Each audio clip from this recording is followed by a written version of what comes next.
All right, guys, welcome to our 2021 live compliance seminar, our live compliance extravaganza.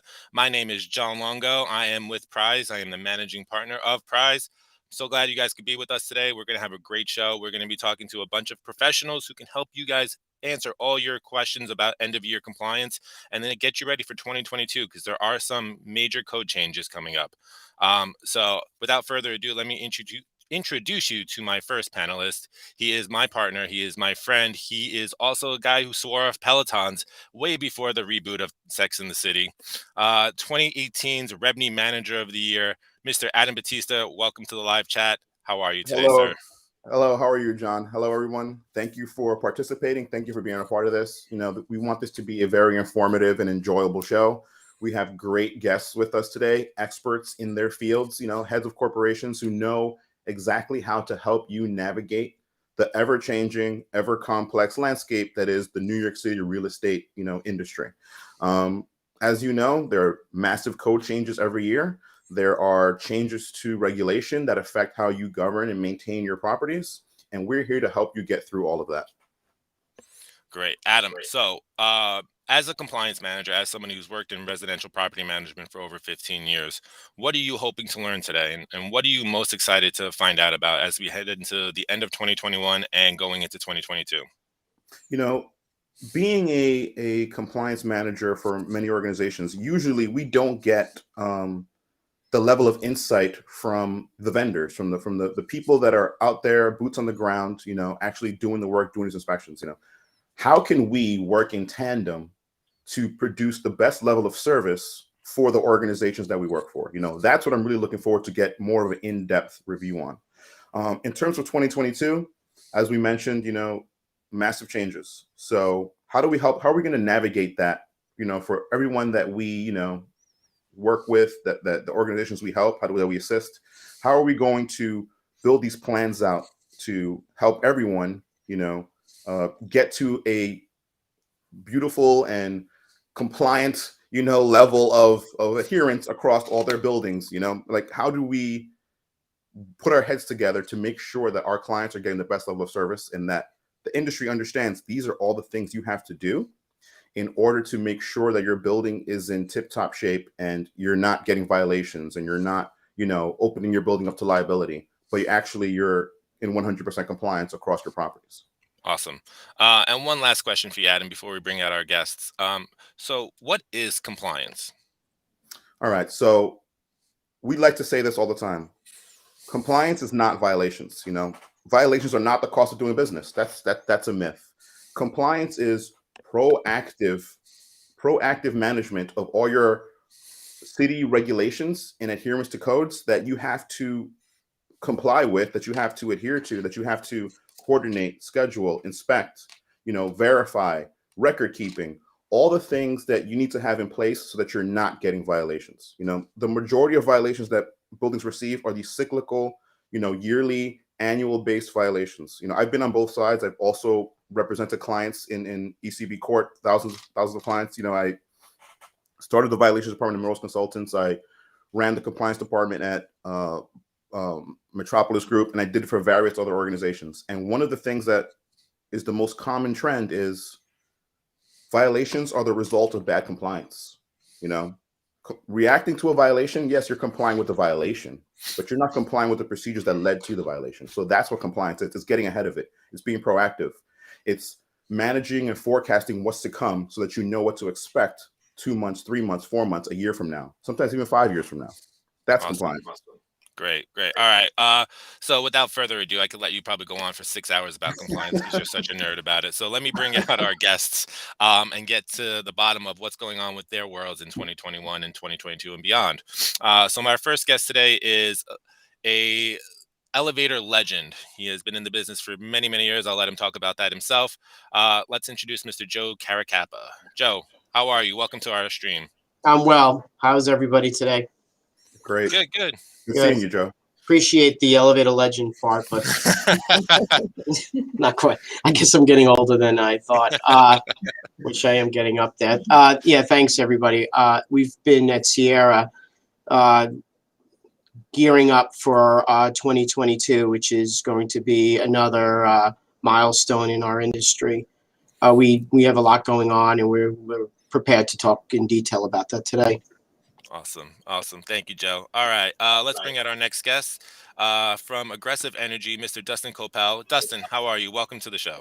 Thanks, guys, for having me. Doing well. How are you guys doing today? Good, Great. good. So Good seeing you, Dustin's Dustin. filling in for Bill Jabali, as you guys probably all know. Could not make it today. Dustin you probably deal if you're dealing with Aggressive Energy, you're probably dealing with Dustin on a day-to-day basis. So Most Dustin, likely. why don't you give us a little bit of back information on Aggressive, how long you guys been in business? I know you guys are more than just boilers. So Yeah. So Aggressive Energy is a full service energy company. We do retail electricity and natural gas supply that we've been doing for the last like 10, 12 years. Bill Jabali started the business as a boiler mechanic about 30 years ago, working with some small time home heating oil. He developed himself into a larger company. He ended up buying Bay Ridge Fuel over the course of, I don't know, sometime in the 90s, then became this energy company. And now we just become this massive energy company that supplies electricity, natural gas, fuel oil. We do boiler service. We do boiler conversions. Anything related to energy is what we strive to help our customers out with. awesome. Sounds like we're going to have a lot of questions for you as we move forward today. I hope so. And our final panelist from 123 Backflow, Miss Kayla Schultz. Kayla, welcome to the show. Hi, How are you? How's it going? Good. So Kayla, Great to have you. 123 Backflow, I have come to rely on you guys a lot, especially in the last 2 years since I've been introduced to you. Why don't you give us a little bit of background on 123 Backflow?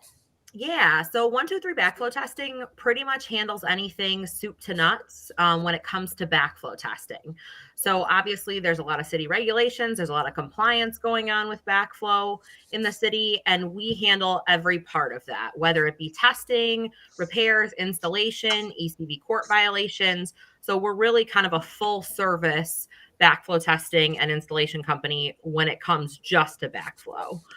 We've been in business since 2010, and I specifically have a strong background in water meters and water meter technology. Awesome. All right, guys. So we have a bunch of questions we want to ask you. If you're watching live on the live stream, if you are on YouTube, if you're on our Facebook account, you can hop into the chat, ask a question in chat for anybody on the panel, and we will highlight it and get back to you during the show. Otherwise, let's get started. We have some amazing questions. I say they're amazing because I wrote them, and I think I'm amazing. So first question, these are general questions. We'll get into a little bit more details as we move along. It's almost December 31st. We're 2 weeks away from the end of the year. What are the most common questions you guys are getting? This is, I know, for me and Adam, the most stressful time of year, and we're going through portfolios and we're trying to figure out what's left and what's open. So let's start with you, Dustin. What is the most common question, most common problem you're coming up with? Right now, it's two things. It's customers that are looking to close out their annual boiler inspections for calendar year 2021, and also customers who are required to comply with local law 87, the energy audits. Those are the guys that are coming out right now, reaching out to us, asking us for assistance with various write-ups that they have to take care of for their annual boiler inspections, whether it's whether they had their own plumbing company inspect their boilers, or whether they had their own insurance company go ahead and inspect their boilers, or they had us go ahead and inspect their boilers. Then we had some write-ups. So now people are coming out of the woodwork trying to ask us to help finalize and bring them into compliance for 2021. And then also a lot of these managers who are also trying to close out 2021 for their energy audits. They're reaching out to us now, and they're asking us for assistance with like boiler clean and tunes. What else are they asking for? Pipe insulation and what have you, just to close out compliance for local law 87. How about local law 152? Are you guys getting a lot of issues? I know you guys handle that as well. Yeah, we're getting very involved in local law 152. Local law 152 is one of those interesting ones. The issue with local law 152 is that it requires they're periodic gas piping inspections. So what you do is you hire a licensed master plumber to go into a building and inspect the whole entire system. They go actually all the way to every single individual unit, to the piping that goes to every single individual unit. And right now, and what happens there is, assuming that everything is going well, the plumber writes up a GPS-1 form that he submits to the New York City Department of Buildings on the customer's behalf. And then within 30 days, the customer then also has to submit their form over to New York City Department of Buildings, and that brings them into compliance for local law 152. We've actually taken on the service of just filing all the paperwork on the customer's behalf, just because we know that it'll actually get done. And believe it or not, people who were coming out of the woodwork for local law 152 work, that the deadline on that law actually just got extended. It was supposed to be at the end of the year by December 31st. The unfortunate issue is that we've been dealing with a lot of supply chain issues over the course, just impacting all businesses in general, all related to COVID-19. And as a result, there have been a lot of projects that needed to get done were put on the back burner, and the city took note of that. So they actually extended the deadline for local law 152 inspections till June 30th of 2022. Now, and then also when it comes to extensions, on energy audits too, you can actually request extensions if you're dealing with any sort of issues as far as getting repairs done in a timely manner because of COVID-19. Awesome. Wow, that was a lot of information. Actually, Sorry, it was a lot of pertinent information, because my first question was, why does local law 152 always seem to be extended every year? And I just couldn't figure it out. And you actually answered it with that supply chain thing. So that's amazing. Joe, same question goes to you. So as we head into the 31st, what are the common issues and questions you're getting from your clients? Because, elevators are also a hot topic as we enter into 2022, especially. Yeah, we're doing the same thing. We're wrapping up the end of the year, making sure that people who have category testing, their category 1 inspection, category 5 inspections are all completed for the end of this year. But we are looking at a significant code upgrade for 2022, whereby New York City has now mandated an additional inspection for elevators being called a periodic inspection. So I'm sure I'm going to get into that in more detail. But as of right now, we're just trying to prepare our customers for next year while trying to finish the amount of inspections that we have this year. Okay, great. Thank you, Joe. So Kayla, same question over to you. You guys, backflows, and actually I just realized Tom is on the call. I forgot to introduce Tom. Tom, I just saw that you came in. Sorry about that. Tom Moore, also from 123 Backflow. Welcome. So this question, actually perfect timing, goes to Kayla and Tom. What are you guys experiencing with your clients as we head into the end of the year and the issues you're facing? Because unlike boilers and unlike elevators, there is no online database for backflows. Exactly. So the number one call that we're really getting is, can you test my backflow device tomorrow?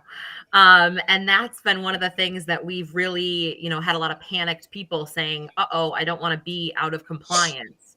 So we've really seen a lot of people trying to wrap up and make sure that anybody who really did kind of avoid, being in compliance all year is all of a sudden scrambling for it.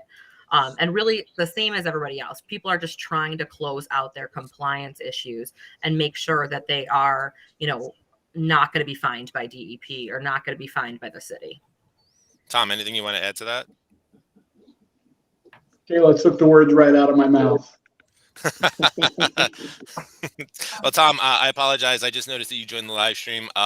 Welcome. Kayla gave us a little bit of background on 123 Backflow as we started. I'm not sure how much of that you caught or didn't catch, but glad to have you guys both here. All right, so let's move on to our second question, also for the group. As we close out the calendar year, I'm sure you appreciate that every property manager right now is scrambling. They have a lot on their plate. So as a vendor, as someone on the other side, what advice would you give them to avoid this chaos? I mean, it happens every year. It happened to me and Adam when we were working for property management companies. It happened to me when I was a property manager. What sort of procedures would you institute, and what kind of protocols would you say on your end would you want to have them sort of follow? Joe, I'll start with you on that one. We've tried to be in front of this for the last couple of months. I had a group of all of the elevator consultants in New York. It's called International Association of Elevator Consultants. So we have a group. I work with people in my industry and trying to provide information that becomes available from the city. which is difficult in itself, right? There's not a great communication between us and them. So we try to reach out and get some information, but they initiate this responsibility for licensed elevator people like myself to initiate a program of inspecting elevators without any real background. So we do our best in interpreting what they believe, the information we believe that they send us. We review the code, we make the best decisions that we can, and we start the process of informing our customers. So we've been on a lot of different platforms, including this one today, social media blasts, email blasts, providing information to our customers to start gearing up and preparing for 2022, which is now going to be the addition of a new inspection, as I mentioned before, called the periodic. So annually right now, elevators have to be inspected between January 1st and December 31st, and that's called a Category 1 inspection. Every 5th year, there's another inspection that's called a Category 5 inspection, which is a weighted inspection, whereas myself, my company, Sierra, who has 15 field inspectors, and we have about 31, 32 people in the company now. Those 15 field inspectors go to several different locations, and they represent the owner on the Category 1 inspection, stating that that inspection is being done as per code. When we do that, we take down information on the inspection results. We take down additional information on the elevator itself so that we have a database on each elevator so that we know we'll be able to answer questions for our customers in the event they receive a proposal for any of the deficiencies that we find. So that's the Category 1. Adding into the Category 1 is the New York City decided to not renew an agreement that they had with a private elevator agency. Those violations were noted as a PVT. You would see that in the top right of the violation if you received one. And it was usually a piece of paper that disappeared at your building after that it was served. And then you would do some sort of a title search or have a violation search done by one of the companies that have the reporting on violations. And then you would realize you get a violation. Those PVT violations are now gone, and they're creating something called a periodic, which I can talk on and on about. But what's difficult now about 2022, and that we're trying to inform the managers, is understand what's happening. We've sent out our proposals. Please sign the proposals, have them into us so that we can start putting together the plan of how we're going to perform this additional inspection, which is, again, in addition to the Category 1. So it'll be 2 inspections a year, one for the Category 1 and one for the periodic. Amazing. That's a lot of information, Joe, as we knew it would be. And we are going to get way more into those periodic inspections and what that means for 2022 and beyond in just a little bit. I want to just move over to Dustin. Dustin, you guys are responsible for a ton of end-of-year compliance, and you're also taking on some local law 97 work and other things that you're sort of gearing up for. So what do you guys put in place? What do you want your clients to sort of have policies, procedures going into place as we end of year 2021, but more importantly, 2021 is over. Moving forward, how do we avoid those last minute panicked phone calls? So that's a great question, and this is something that I've been trying to stress with customers. But the unfortunate thing is that this is it's kind of like just an old school system where we kind of have to kind of just really revamp our way of thinking when it comes to just boilers and maintaining them. So a lot of people, unfortunately, what they really should focus in on is the off season for their with their boilers, right?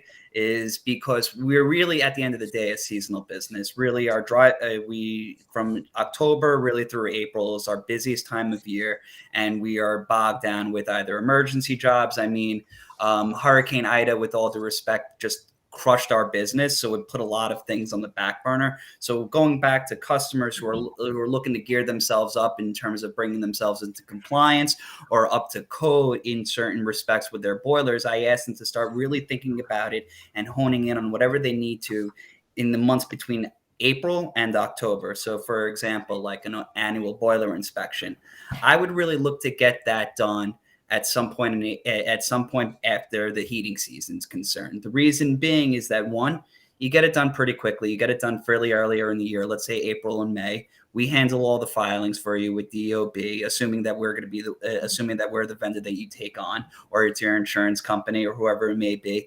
And I would prefer that you get it done so you don't have to worry about it.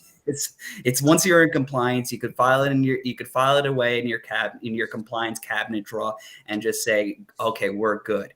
Now, then also there's annual tune-ups on your burners, and depending on the size of the boilers, you may need some sort of efficiency test depending on the size of the BTU input on that particular boiler. I would also look into getting that work done at some point during the off season, just because it helps gear you up towards the next heating season as well. It gets the boiler in good shape. It brings you into compliance also.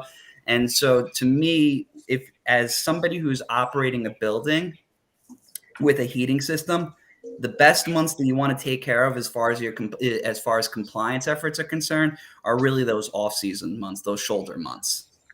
Awesome. Yeah, that's great. And something that Adam and I talk about a lot is making sure you have that plan and getting ahead of it. So you're not waiting until August and September. Our goal for 2022 is to have everything scheduled by March. I mean, right. You're never going to be perfect, but and it goes for everybody on this call. It's we want every single one of your inspections to be ready and done before we get to that moment when we're calling in panics. Yeah, exactly. So Kayla and Tom, same question goes to you guys.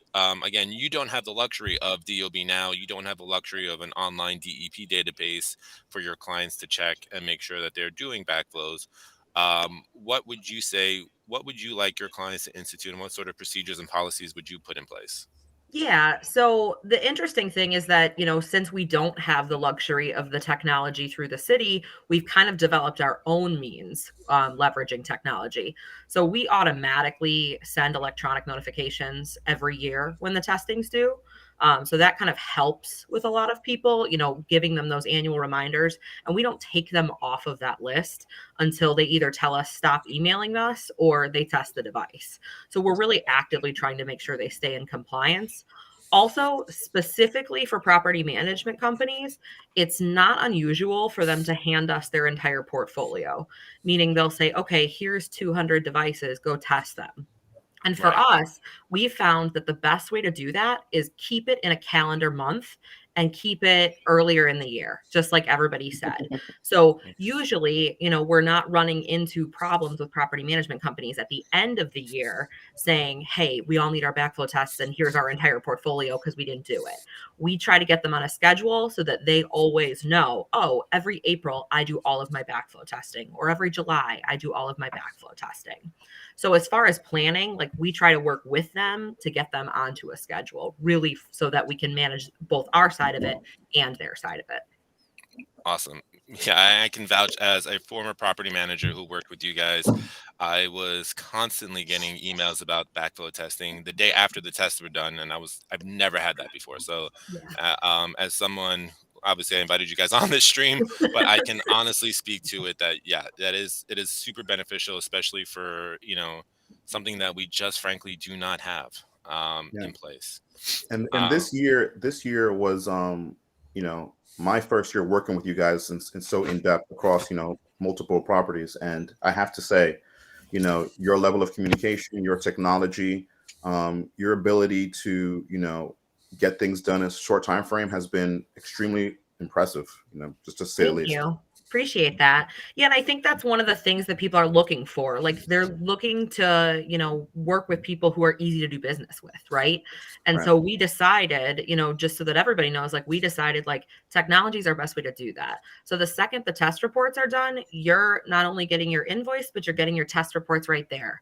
We're then also filing the test reports with the city. And when the city sends them back, we're sending you an electronic copy of the accepted test reports and sending you electronic reminders of when we're on the way, with a picture of the tester, and really coordinating everything for you. Because the whole goal of compliance is not just to be compliant, to be proactive, but for you guys to be able to handle it without really having to worry about it. Exactly. Amazing. Exactly. All right. So our last general question, and we'll start with you again, Kayla. It's budget season. Everyone's under the gun. We're trying to allocate funds. Managers are sort of going crazy trying to figure out what buildings can they cut money from, how can they save some money for next year, especially post-COVID. So is there anything that they should be planning right now? What contingencies should they have? Should managers be looking to allocate funds specifically for emergencies or new code changes? Is there anything that you can see right now that they should be sort of allocating that funds with? So Tom and Kayla, I'll start with you guys. Yeah, so I think one of the big things is, especially with a property management company, you're managing a larger portfolio most of the time. And statistically, one of those devices is not going to pass inspection, right? So with that, that means you need to allocate funds for doing the repair or doing the replacement so that you guys can maintain compliance. And I think those are the unexpected expenses that people don't necessarily plan for. They plan for the annual testing, they budget for the, that type of expense, but then they're not ending up budgeting for like those, what happens if I'm not compliant or if the device fails. So that's where I really see people, kind of missing the mark there, is not understanding that, if you're really managing that many buildings, there's going to be something that breaks at some point. So really kind of creating that emergency fund for it. Yeah. Tom, anything you want to add to that? I guess it goes back to your previous point of just don't wait till the 11th hour and you won't have these issues, right? Right. Absolutely. All right. So I'm going to switch over to Dustin. What about you? What should we be planning for as we head into, and you guys, again, you do a few different things besides just boilers, even though you're known as the boiler company, you are energy. What should we be planning for? I mean, you guys, you sort of encompass a lot of different traits here. So what can we look for, and what should managers be allocating funds for as we head into 2022 and beyond?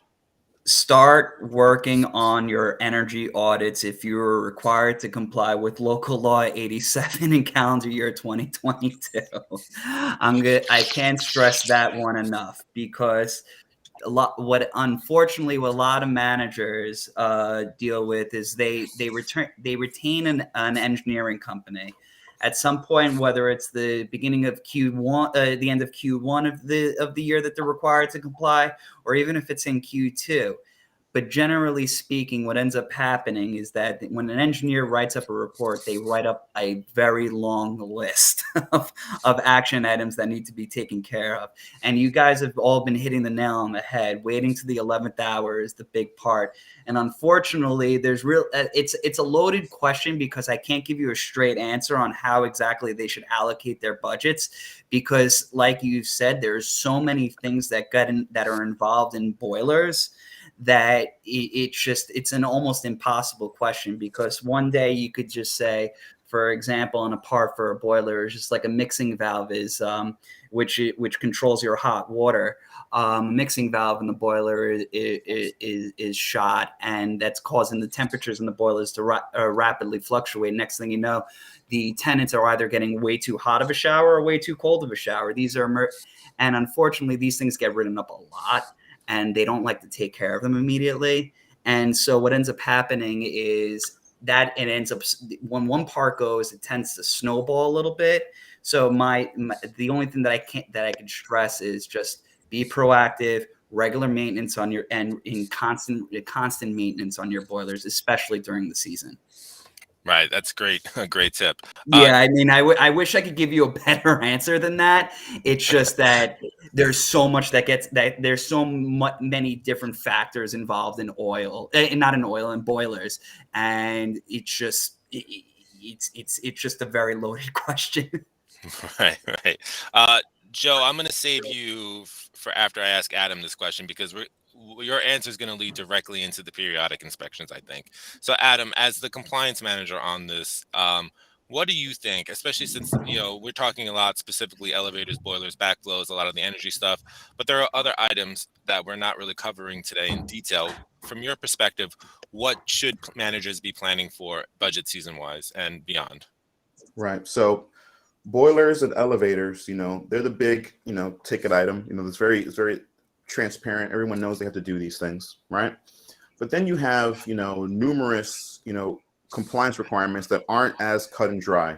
For example, whether you're commercial or residential, the fire department has a high level of regulation in your properties? You know, are you making sure that you have all your proper signs in place? Are you making sure that, you know, you're getting, you know, you have all your fire department contracts in place, and you have a standpipe, you have a sprinkler, you have 2 standpipes, you have a combination system.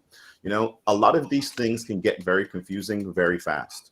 You know, another thing that people have to realize is, like, just to Dustin's point, boilers are actually regulated by multiple city agencies. You have DOB, you have FDNY, you have DEP, and you have DEC, depending on the size of your boiler. So again, these things get confusing. So what I recommend, I mean, strongly recommend, is starting the process of renewing your contracts for the following year, you know, in October of, you know, 2021, 2022, right? This way, by the time January hits, you have this whole compliance list of all the vendors that you require to get all these things done. So you know what to budget for next year. You know how to allocate funds and properly, you know, keep your buildings in good standing financially, because elevators are one thing, boilers are one thing. Then you have your facades, you have your roof, you have your building envelope. You know, you might have commercial tenants in your space that are doing work. You have fire alarms. You know, you have sprinkler systems, standpipe systems. You might have a fire pump. You might have a water tank, a gravity tank.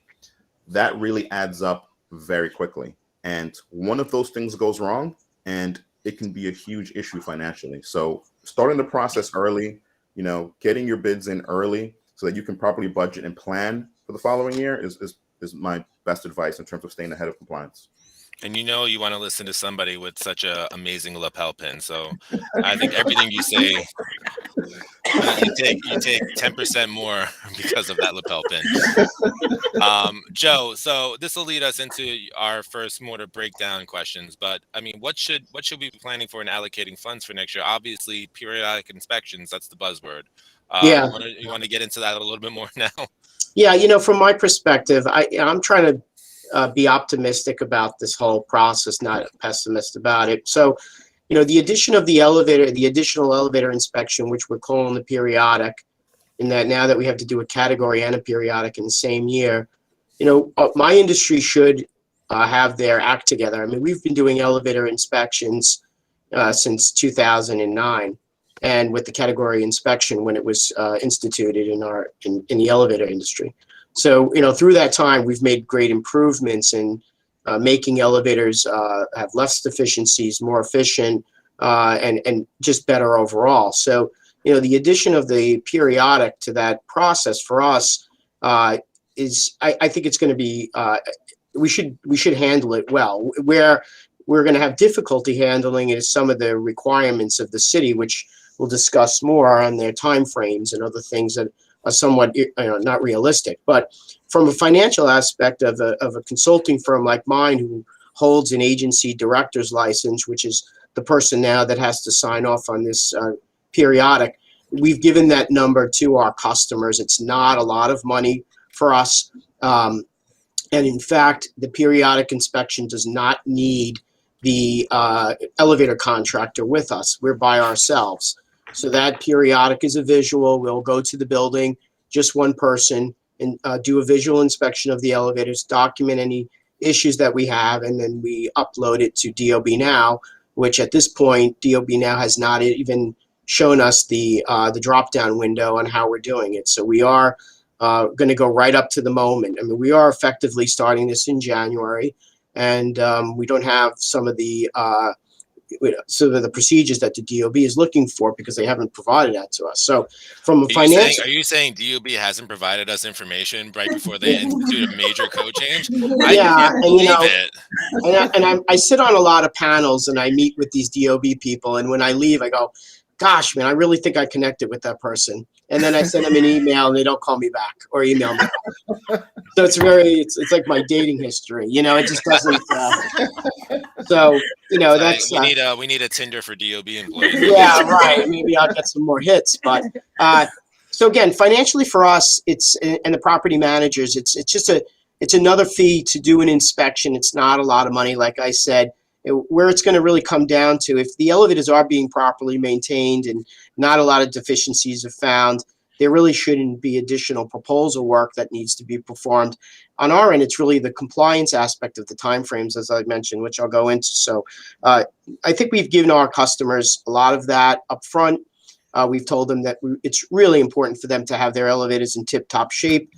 Sierra has ran numerous Zoom calls with elevator contractors working through this process, because even though we're doing this ourselves on the periodic, we want to have a group effort and make sure that they're working with us in the compliance aspect of clearing anything that needs to get taken care of, and urging them to make sure that any elevators that they do maintain are really in tip-top shape, clean, painted, nothing that's going to be easy pickings for us to document.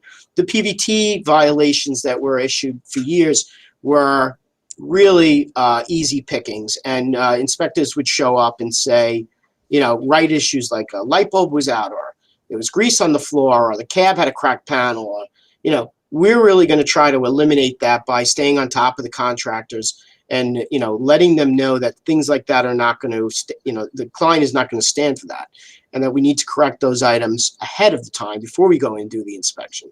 So from a financial aspect, as long as my industry can do what they need to do, I think we're going to be okay. It's the compliance aspect where it's going to be a little bit more complicated, which I can discuss in more detail. Yeah, we definitely want to get into more detail actually right now, especially, there was a lot of amazing information. So, I mean, there are a lot of code changes coming for the elevators, as you said. And of course, DOB is not giving us a platform or not really educating us now, even though it's 2 weeks essentially until 2022 starts. And again, I'm not surprised by it. We all have lived through this. So what are those other code changes? Obviously, we're talking about periodic specifically, but there are other things that we should be concerned about. Yeah, so let's go through if you're a property manager. So now that you're managing a building, your maintenance contract may cover the category testing as a fee in that agreement. So you don't pay for that, but the periodic, because it's brand new, you as a property manager, you will have a fee for that. So you have to pay a witness such as myself with a license. That's not in the agreement. The category testing, the performance of the category testing with the contractor is in the agreement. So fortunately for us, we're going to get paid twice. We're going to get paid for the category, and we're going to get paid for the periodic in that 1 year. Now, we'll talk about the complications of the matter. So we have these 2 standalone inspections, category 1, periodic. And what they did, the city council did, was when they were formulating the plan of adding the periodic, they reduced the time frames for the category compliance. So now we have less time. So let's just run through this scenario quickly.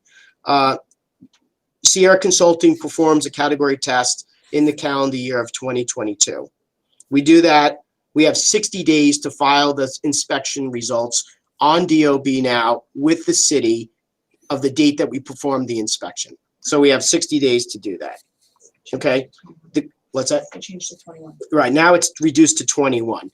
So we went from 60 days down to 21 to do and I'm only talking about the category inspection. I'm not talking about the periodic. So we have 60 days, we had 60, we're down to 21 now to get it in. We need signatures and approvals from the property management people. We need information from the elevator company. That takes a little bit of time to do. So we hopefully will get that done in 21 days. If we find deficiencies during the category test, we used to have 120 days to comply with those deficiencies. Those deficiency compliance times now are down to 90 days. And again, let's stay just with the periodics, with the category. We haven't even gotten to the periodics yet. So we find something wrong. Those deficiencies are given to the elevator contractor. They have to issue a proposal if it's not covered. If it is covered, they still issue a proposal because they want the manager to sign off on it. The manager sees the proposal if it's not covered and is concerned, sends it to Sierra. We review it. We check the contract. All of this is going on while the clock is ticking of that 90 days that we have to do it. So we do our best to get that done, because if we don't, there's penalties of $150 per month for that non-compliance. Then the elevator contractor has to do the work in that time frame. And then they have to file an affirmation of correction. The affirmation of correction timeframes went from 60 days to 14 days. So that was a dramatic cut. So that whole process now has, there are 75,000 elevators, somewhere in that range in New York City. And as some other people mentioned on the panel, about getting things done in a time frame that's 12 months. We manage over 10% of elevators in the 5 boroughs. So we need every single day of every month to do our category testing, and contractors need every single day of every month to comply with the deficiency. So those times have been, reduced dramatically. And then again, I mentioned before that we need signatures on the inspection reports and approvals, and that also takes a little bit of time to get that together. So Sierra Consulting goes in January. They do a Category 1 inspection. We have to file it within 21 days. If there's any deficiencies, those have to get done in 90 days. And then the affirmation of correction has to be filed within 14 days. So, time is now moving on. We're doing our category inspections. Then we're looking also to do periodics, because we do also have the calendar year to do the periodic inspections. The periodic inspection cannot be done within 3 months of the category inspection. So we have to look carefully at that. So we're going to be taking category inspections from 2021 that were done in around May or June, try to put those into January, look at the category inspections that were done in 21, see where those fit in, and then we have to make sure that the Category 5 inspection, which is the load inspection I discussed before, that inspection has to be done on the month that it's due in that year. So if it falls in March, we have to do that in March. And then I have to look at how the category comes into that, and then how the periodic comes into that, as well as all the compliance times. So we are extremely lucky to work with some programmers in our company. We've written our database. We're going to have all of these dates populating constantly to give us this information, so that we make sure that we're hitting the time frames that we need to meet for the building department. The category testing, then, as I mentioned before, we have time frames on that also. We have to file periodics. We have to file those within 14 days of doing it. We don't even have the DOB update on how to do this, how to register these inspections on DOB now yet. So we were hoping to start this in January so we can fit it into the calendar year. But as of right now, we're still waiting for them to upload, the way for us to upload on DOB now. So those time frames are also, there's 14 days for a filing of the periodic. There's 90 days for the correction of the periodic. There's 14 days for the affirmation of the periodic. So we have all these different time frames and all these different inspections that have to sort of coincide so that we meet the obligations of our customer and of the Department of Buildings. If you have an elevator that's out of service for a repair, it's going to be important for the property managers to let us know about that. We don't want to show up on a building that's either has an elevator out of service, or has a move in or a move out, or it's having some cab work done to it. So, we've spent a lot of time the last couple of months trying to figure out exactly how we do this, and I think we're going to be ready to do it. So it's next year's going to be hectic as it pertains to the compliance aspect. We also want to make sure that we're tracking all of the compliance dates for our customers, so they don't receive violations for non-compliance. Something that didn't get answered, a proposal that didn't get signed, and an elevator company basically saying, "Well, I submitted it, and it's not my fault." We want to stay away from that. So there's definitely going to be a lot happening. But as I mentioned before, in 2009, we never performed a category inspection. That was all brand new to us. So we do have the benefit of knowing what to do in adapting the periodics. And I think that we'll be able to somewhat and somehow handle this with the amount of people that we have working for us. So it's going to be interesting, but a challenge. But I think we'll be able to manage it for sure.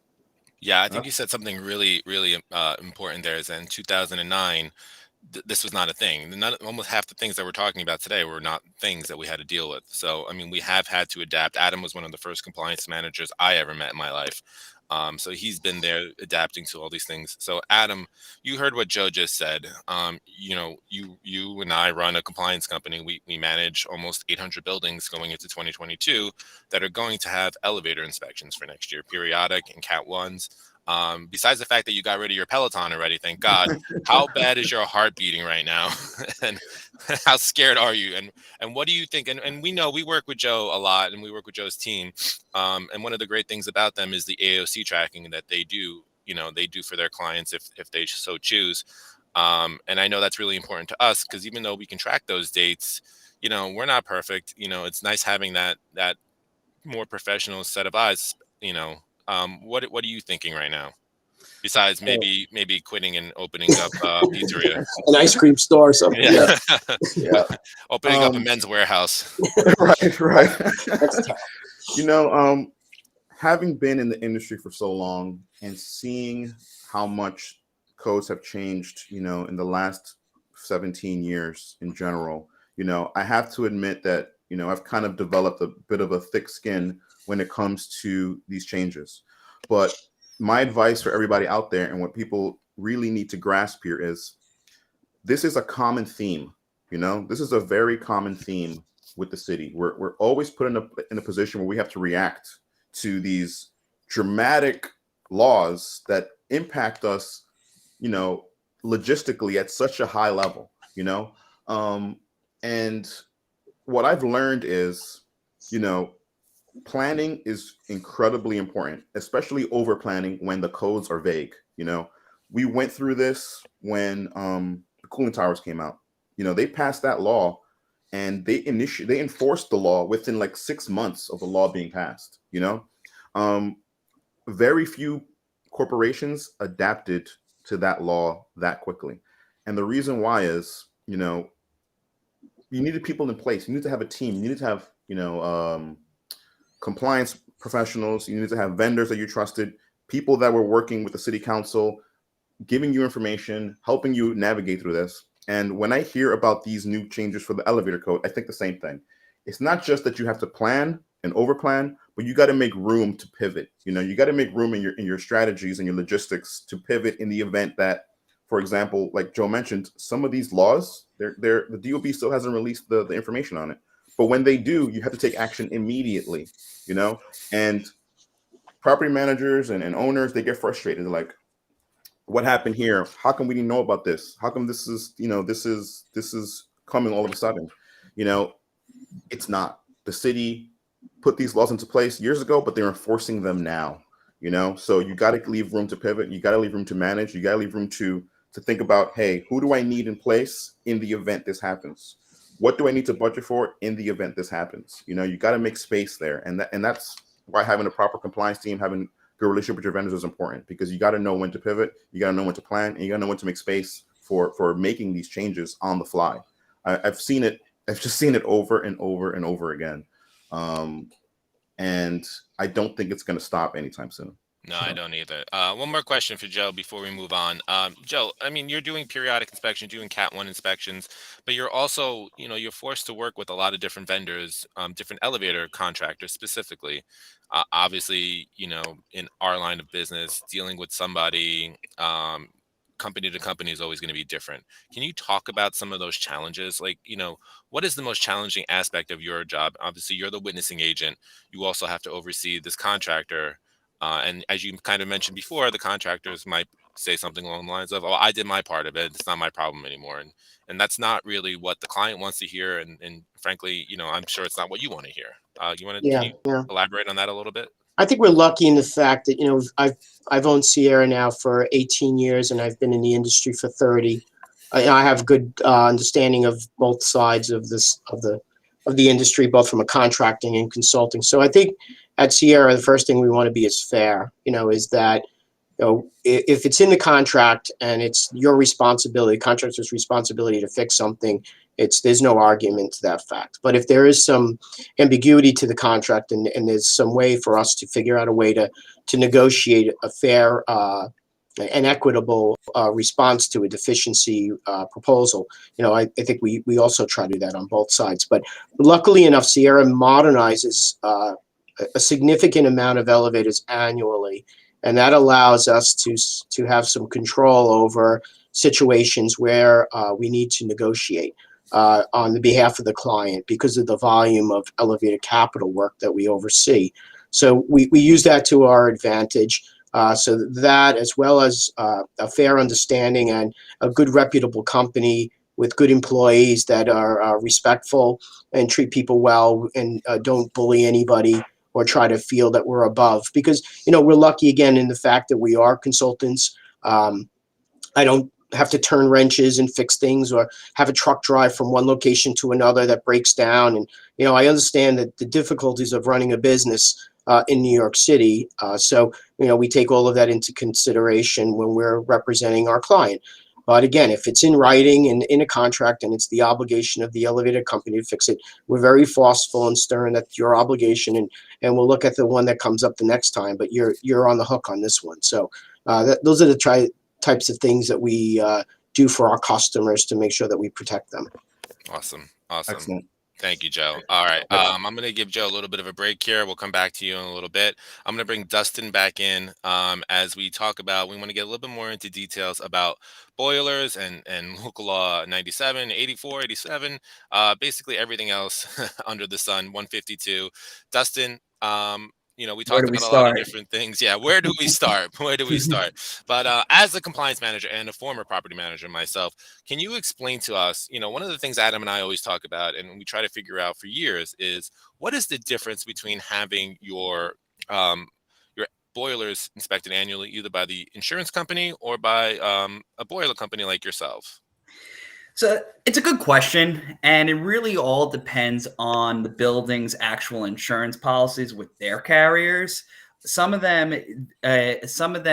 require that the insurance companies actually handle these annual boiler inspections because they may not necessarily trust their boiler service provider. That they may just sign off on a boiler on DOB. In reality, they wouldn't do that. Calling one in good condition when it's not necessarily in good condition. So that's one of the reasons. I mean, personally, for me, it's also kind of just like a customer's choice. I never really understood why people have their insurance companies either really go ahead and do their annual boiler inspections. It's something that I've always wanted to ask property managers, but the general feedback that I've received was that it's generally an insurance requirement that the insurance company performs the annual boiler inspection as opposed to the actual boiler company. Do you think that it is important for a property manager to sort of have both sort of do it? Maybe like, okay, like you said, maybe they're required to have the insurance company do that inspection, but as a backup, I think we did it a couple times when I was at a property management company Sure. where yes, we had the insurance carrier do it, but for safety reasons, we wanted to also have more license, somebody to be trusted a little bit more. What do you think? I couldn't agree with you more. I think that's a great idea. The reason why I think it's a great idea is one, from a safety perspective, exactly. And two, not for nothing, an insurance company, what they may end up doing, because like you said, that a lot of these guys from the insurance companies, when they go about doing their annual boiler inspections, they're not necessarily boiler mechanics. So they may actually write up a part that they deem as faulty, let's say like a low water cutoff, for example, that they may want to write up and say, hey, this needs to be replaced. But in reality, it may not necessarily need to be replaced. It may just need to be flushed out, for example. So what ends up happening is always good to have a second set of eyes, and the second set of eyes being the actual boiler mechanic, because what they can do is corroborate whether or not the boiler company's write-ups are actually indeed correct, or if they actually miss something. So that's why and as a boiler mechanic, we could always have that conversation with the insurance company on their behalf, just to make sure that they file appropriately. Right. That's awesome. So, we talked a lot, to Joe about the elevators, and there's a lot of changes to the elevators that Yeah. obviously are sort of sucking the air out of the conversation right now because they're so dramatic. And thankfully, when it comes to boilers, it's not like you have to deal with 2 levels or even 3 levels, because the owner doesn't actually technically have to sign off on DOB now for boilers. No. But there are some changes coming up for next year.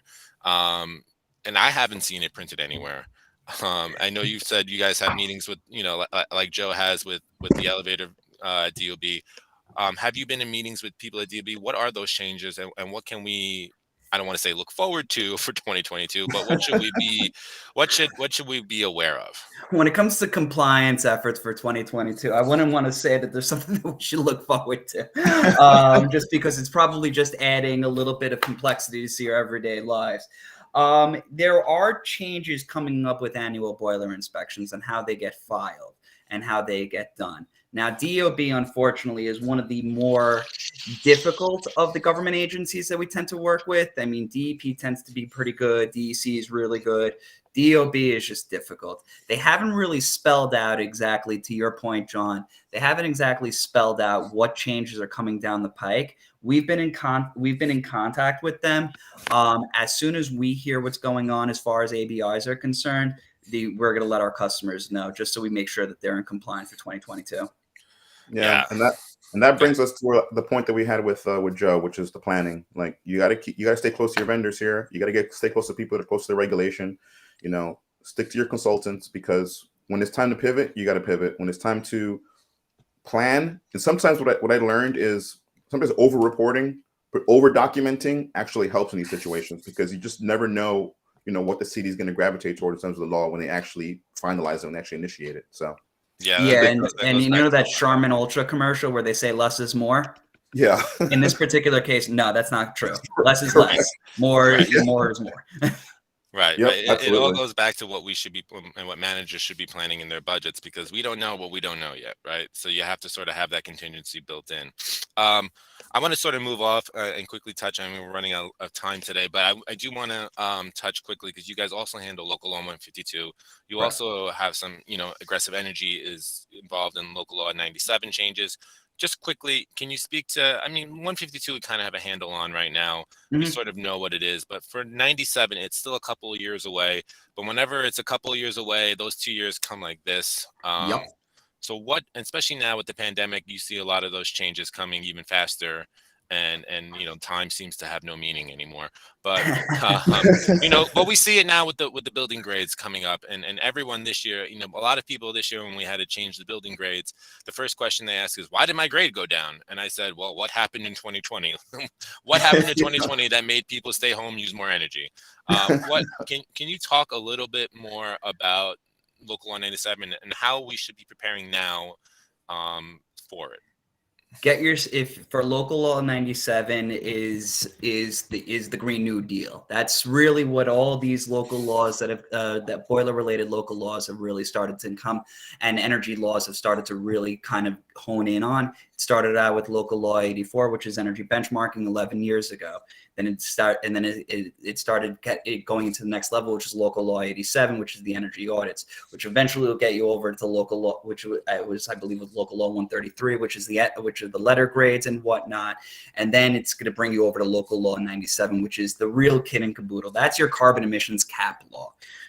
So based on buildings that are 25,000 square feet or above, they're going to be required based on the building type that they may be, whether it's an apartment building, whether it's a commercial building, whether it's a manufacturing plant. The city is going to determine a certain CO2 emissions cap that they can have. And then based on your utility data that you submit to the Energy Portfolio Manager website when you're doing your annual benchmarking, it's going to spit out a score, your CO2 score. And then from there, you're going to figure out what the difference is between your score and what your cap is, right? And so for every metric ton that you're above your cap, right, you're going to get penal. You're eligible to get a fine. 2024 is the first year where it's really going to start getting implemented.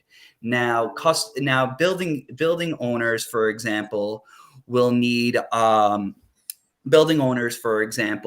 they won't have to worry about crazy hefty fines for 2024. It's kind of like, hey, wake up and get yourself ready for 2030, because what's going to end up happening is they're going to have an engineering company, right?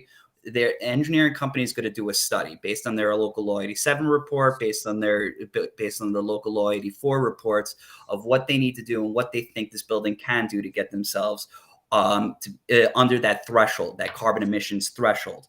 So what I'm thinking is happening down the pike is you're just going to see a lot of regulation changes as far as gas boilers are concerned, as far as a lot of oil burners are concerned.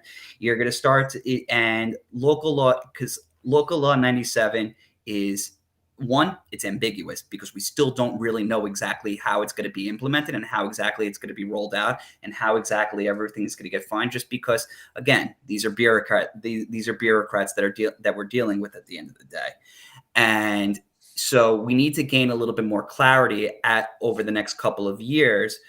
But with that being said, if you haven't started looking into local law 97 and you haven't started reaching out to an engineering firm or a boiler contractor or an HVAC contractor, I would start reaching out to them and seeing what they can do to help you out to get yourselves ready for the big one.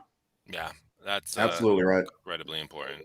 All right, Absolutely right. Dustin, I appreciate that. Hang around. We're going to come back to you guys with the final question. Then we have some chat questions we want to get to in a minute. Again, guys, if you have any questions, please leave them in the chat. We'll get to them as quickly as we can. We do want to touch base again with Kayla and Tom. Kayla and Tom, thank you for being so patient. There's so many things going on. And what we've realized now is, we're dealing with a lot of DOB changes. We're dealing with DOB now. We're dealing with, all these agencies going online. But the one thing we haven't had is backflows be online and DEP. And you talked about it a little bit earlier when you mentioned your internal system that is very technology focused. Do you see a day when DEP will get to that point? So it's actually interesting because during COVID, they did allow for electronic submissions. And then, we're still kind of dealing with COVID, but they backed that off, probably 5 or 6 months ago. And they said, no, you can no longer electronically submit. For us, we think it's a matter of time. There's a lot of surrounding cities and areas that have implemented certain technologies where you have to file it online as a tester. And a lot of people are really moving towards that platform because it's a lot easier to manage. Anything with the city takes time. Do we think we'll get there electronically? Yes. We just think it won't be anytime soon. So, one of the things that, Adam and I talk about is, planning. We talked about it earlier. We talk about it all the time. And again, because we don't have that online system, because we cannot see, when our backflows were done last year, or even now, Adam and I are having this issue with our clients is trying to figure out, did they do a backflow inspection in May? And some companies are not, quite frankly, as technology advanced as you, and we don't always see those reports. How can we plan for that? How do we plan? Did we do this backflow, and do backflows have to be inspected the same time frame, or is there something that we should know that maybe we don't always know? Good question. Yeah. So specifically for New York City, they have to be tested annually. The one thing that's interesting is that we obviously keep a record of whenever we're testing your backflow devices. And also, like, you can find out if you call the city. They will give you a last test date most of the time.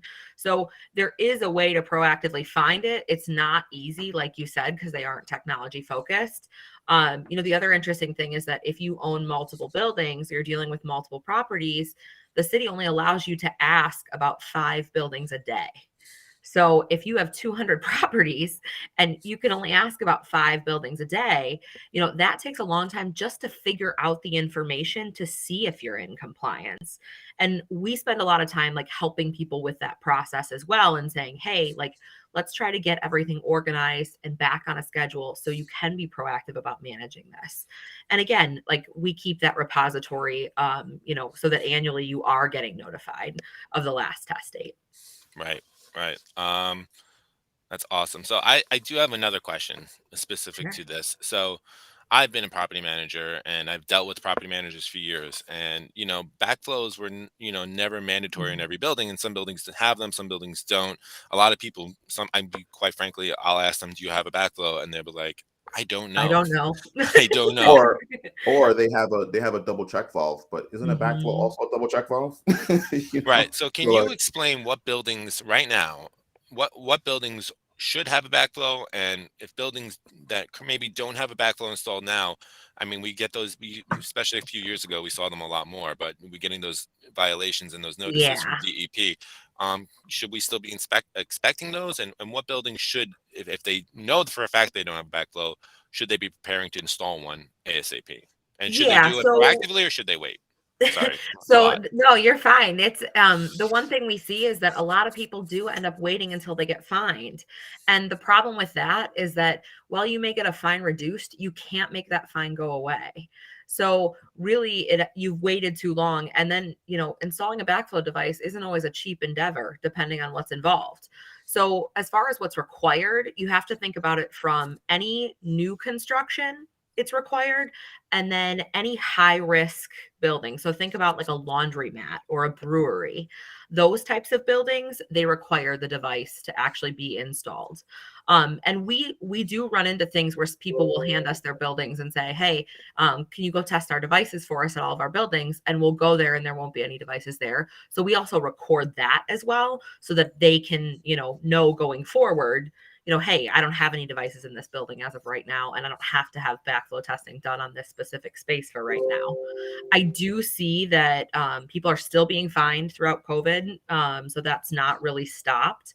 The other thing is, I think the city is going to get a little bit more aggressive because it'll be more of a hot topic on retroactively making people install devices that don't currently have them. So I think they're getting a little bit more aggressive with that when it comes to fining.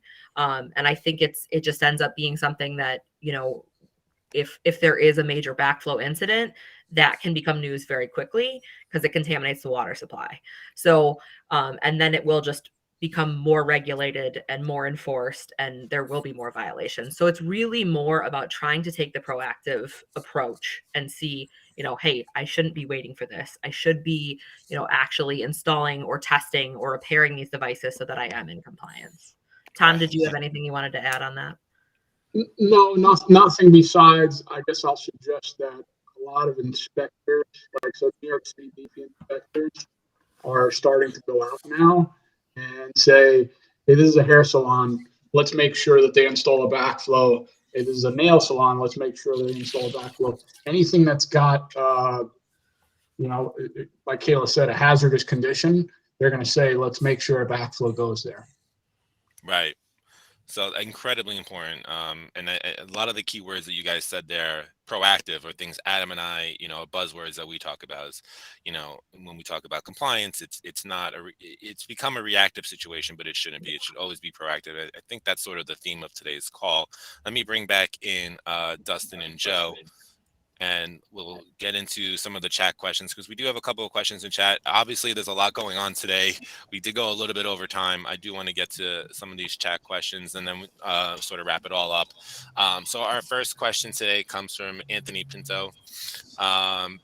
Anthony asks, question for everyone: with the possibility of the 32 BJ strike in April, do you anticipate that interfering with inspections or testing?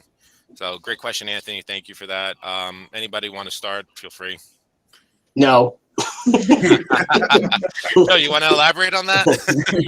As I mentioned, we had 15 inspectors, and when COVID hit, we went down a number of people. So I was in the city myself doing the inspections, and a lot of people asked, if there was going to be some relief from the building department on that type of inspection, and the answer was no. It was considered a life safety inspection, and we were obligated to do them. So there was no relief at all with category testing, and I'm sure there'll be no relief on periodic. Right. Anybody else? Anyone else see the possibility of a 32 BJ strike affecting the way you guys do inspections? No? No. No. Okay. Great. Thank you, Yeah, Anthony. just As a compliance manager, what I can tell you all is that, trying to fight in court and stating, this happened because of this reason, the city doesn't care. Yeah. When it comes to life safety, they want it done. They want it inspected on time. They want it done timely, and they're not really going to give you a consideration because of these issues. I saw it a lot with COVID, especially with the backflows.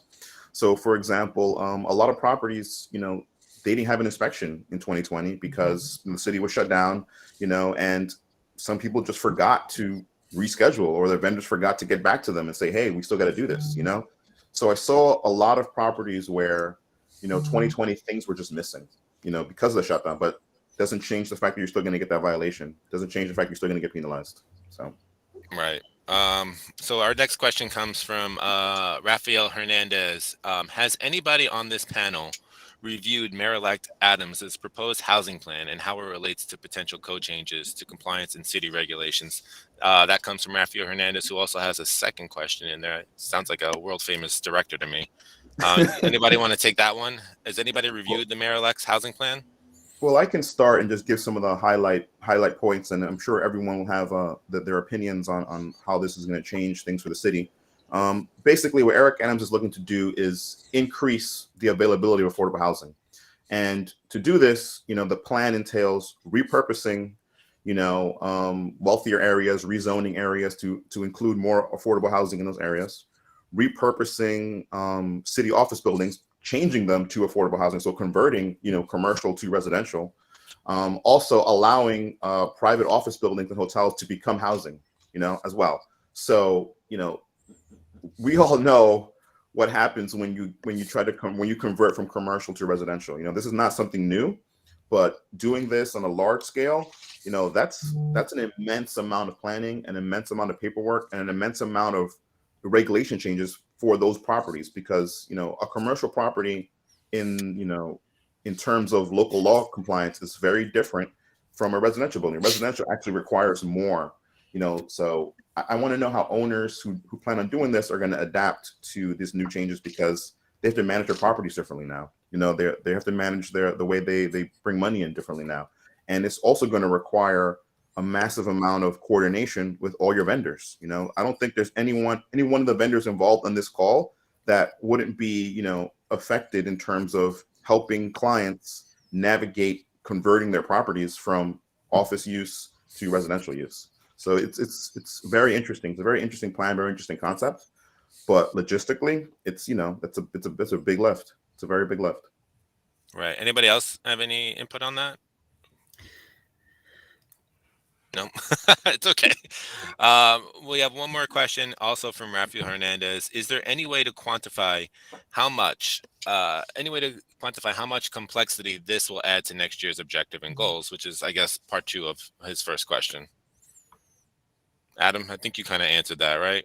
Yeah, but yeah, it's basically it's a wonderful, I love working on projects like that, those large scale conversions. But yeah, that's a lot of planning, and how that's going to affect, city planning and city regulation.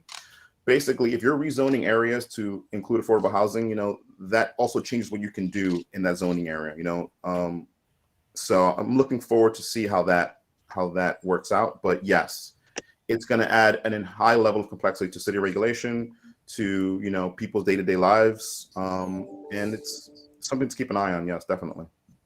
All right.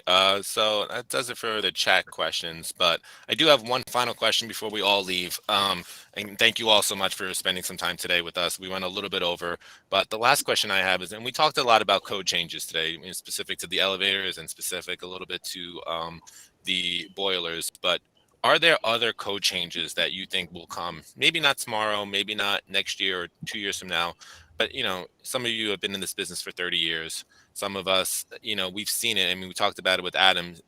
Compliance was a completely different animal back in 2009. Is there something now that you think, you can see in the future? Door lock monitoring was a big thing.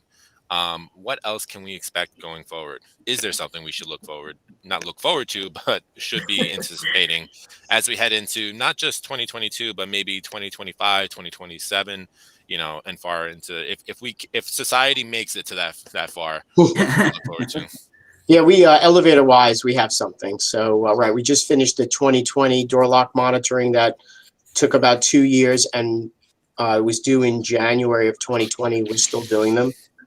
So and that was something also for Anthony Pinto about, nothing really stopped. Those were mandated to be done. We didn't put the brakes on it at all. It was life safety. So in 2027, certain elevators, there's not a lot of them, but there's a certain amount of elevators that have a specific type of braking system that the city would like either added onto with the emergency brake, or a new machine that has the type of brake that they need. So anybody who has an elevator that they believe does not have this code compliant braking system, they would need us to go in there and take a look at their elevator and give them an opinion on it, And then if in fact it needs to be replaced, to not wait until 27, to gear up probably in 2022, 2023, to be prepared for this revision, because in the door lock monitoring aspect that we just finished,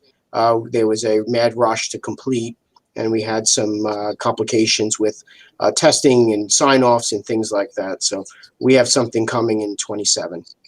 Wow. See, it never ends. Anybody else? Anybody else see anything coming? Yep. I mean, this is going to be as soon as 2023. If you saw yesterday, the city is now about to ban gas hookups on new constructions for small buildings. So these are going to be the smaller 1 to 2 story buildings starting in 2023. With taller buildings, will no longer be allowed to get a new for newer buildings. This is the new constructions. They'll no longer have gas hookups come 2027. So we're all on our way to trying to go green. So don't be surprised over the next couple of years with local law 97 coming down the pike, promoting efficiency, that we may have to they may look to get rid of fossil fuels altogether within the next decade in New York. Right. Yeah.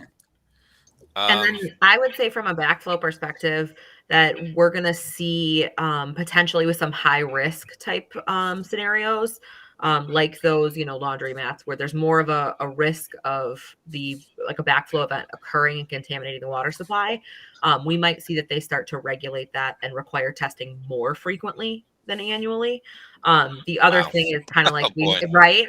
So in New Jersey, there's some places that have to be tested quarterly. So I might see that they start to do something along those lines in the coming years. The other thing is kind of like I said earlier, we've been seeing them kind of retroactively go back to places that don't have it or didn't require it in the past and say, hey, you need to have this device installed. Wow. So it sounds like we'll be having you all back at some point, maybe individually, to go into some more of these detailed changes. But thank you guys. That was amazing. So much information. I hope you guys who are watching the live stream, or if you're watching this at a later date, got a lot out of this. I think there was so much information. I think it was incredibly helpful for myself and for Adam. I think especially we learned a lot of what's going on. So I want to thank all our guests today: Joe Caracappa, Sierra, Dustin Kopel from Aggressive Energy, Tom Moore, and Kayla Schultz from 123 Backflow. Thank you guys so much for being here. Thank you all for watching.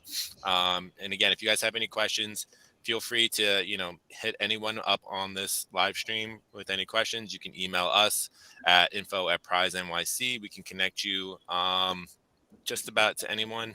If you have any other questions, I want to thank everyone again. We are in the holiday season, so I hope everyone has an amazing holiday, amazing Christmas. Hanukkah was a couple weeks ago, so I hope you had a great Hanukkah if you celebrate that. And that's it, guys. Thank you so much. Have a great one. Thank you. Take Happy care. holidays. Happy holidays. Bye-bye. Thank you.